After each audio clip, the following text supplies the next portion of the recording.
Lake Dallas defeated Frisco Centennial tonight in double overtime. Very good game here. This was a very high-scoring game, 51-44, 2 overtimes.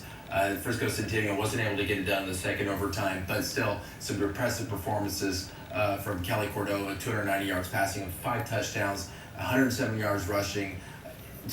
But still wasn't enough. Yeah, Dagan Halen actually has a good night as well. He throws for 333 yards, 5 touchdowns, and a rushing touchdown as well for Lake Dallas. It sounds like it was just a shootout there to close the end of regulation.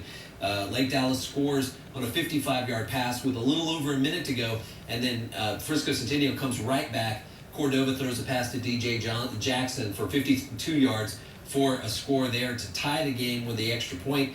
It goes into the second overtime, and Cordova's pass into the end zone, kind of a Hail Mary pass, is batted around. Marcus Grima grabs the interception for Lake Dallas to clinch the win. But certainly one of the most exciting games of the night. And two teams I think that are going to be playoff teams and, could go 1 or 2 or maybe 3 wins in the playoffs if they're lucky. It's one of those games that the coaches don't mind losing in the second overtime. I don't believe that really, for a second. Mark Howard I know they hate losing, but I'm saying they're not afraid to take chances in a non-district game. No, you're absolutely right about that. You're right about that, but that's going to eat at Mark Howard for a while. Losses suck either way. Yeah. Just the way it is.